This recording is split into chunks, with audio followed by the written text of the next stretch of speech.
OK, entreprise missionnaire, aide missionnaire internationale.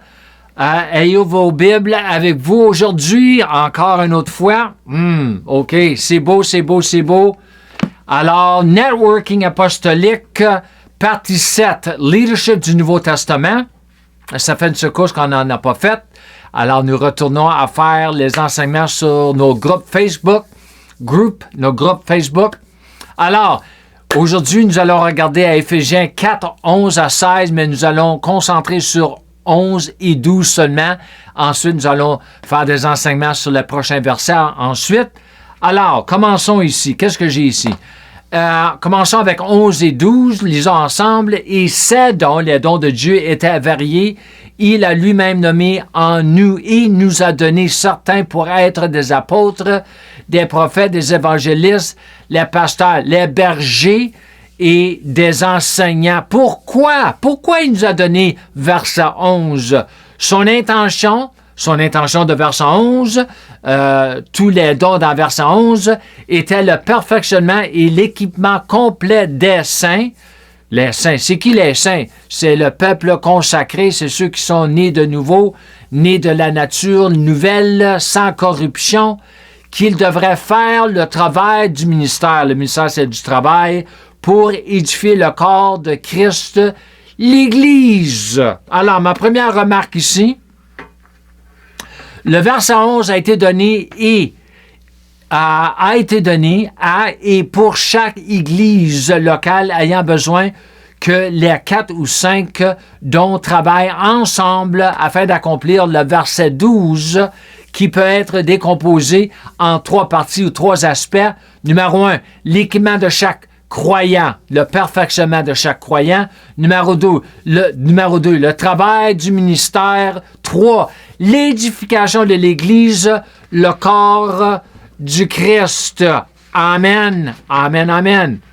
Avançons ici. Remarque, en dehors du verset 11, vous n'accomplirez jamais, verset 12. C'est pourquoi la plupart des églises locales n'accomplissent pas du tout le verset 12, même si certaines pensent qu'elles le font et pourtant elles ne le font pas. Et tout cela va apparaître dans le tribunal de Christ. Et quand il s'agit du verset 12, vous devez commencer par, numéro 1, l'équipement, le perfectionnement de chaque saint d'abord et avant tout, afin que vous puissiez accomplir, numéro 2, l'œuvre du ministère, afin d'accomplir 3, l'édification de l'Église, le corps du Christ.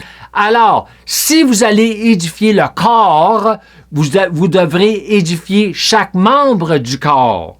Ça fait du sens, parce que le corps a beaucoup de membres comme le corps humain. Paul en parle de cela dans 1 Corinthiens 12. Remarque, chaque saint, chaque croyant, chaque enfant de Dieu doit être entièrement équipé pour son travail dans le ministère qui a à voir avec ses dons, ses appels spécifiques qui sont la clé de l'édification globale de tout le corps du Christ. Si vous n'êtes pas correctement équipé pour le travail du ministère selon vos dons, vous n'êtes pas apte à ce travail. La plupart des chrétiens ne sont pas correctement équipés. Ça paraît. Moi, je le vois chaque jour et c'est pénible.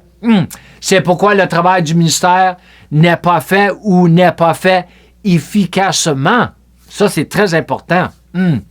Moi, je veux améliorer mes dons chaque jour. Chaque jour, je veux améliorer mes dons, que mes dons puissent frapper avec efficacité, mais ça dépend sur la transformation de mon âme en son image.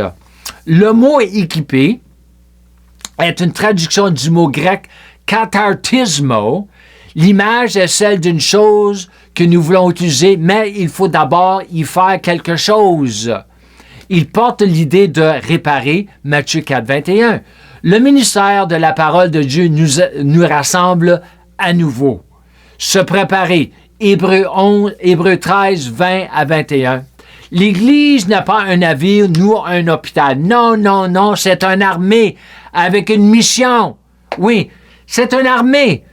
Paul il dit combattez le bon combat de la foi. Le combat, c'est quoi? La guerre. Alors, mettez la pleine armure de Dieu.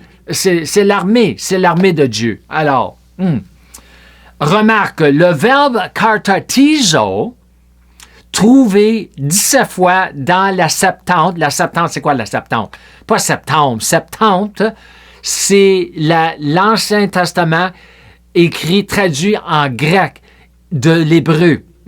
Peut signifier établir, Psaume 74, 16, pour équiper ou restaurer, Psaume 68, 9, et pour achever, Esdras 4, 12 à 13.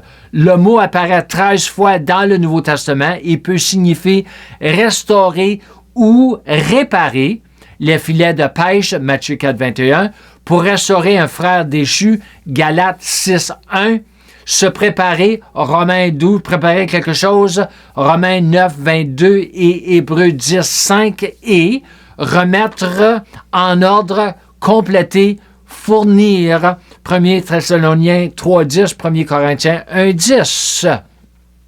Le mot suggère de faire fonctionner quelque chose comme il a été conçu, de faire passer quelque chose d'un lieu d'inefficacité à l'efficacité.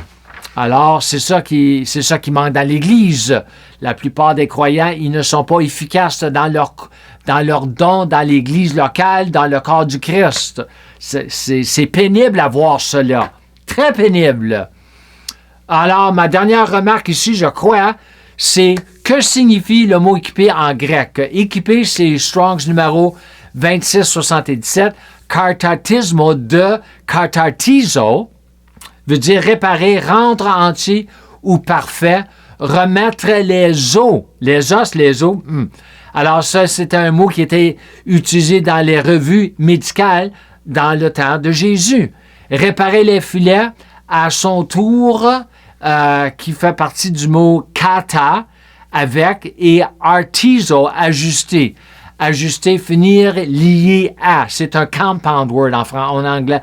En anglais, on appelle ça un compound word. C'est un mot, un mot en français, en anglais, fait de deux mots en grec. Dans le grec, signifie fabriquer quelque chose ou quelqu'un. Dans ce cas-là, les brebis, les saints du troupeau, les saints tout à fait adéquats ou suffisants pour quelque chose. Mais pourquoi? Le contexte, c'est le rappel, le perfectionnement des saints pour l'œuvre du ministère avec chaque don.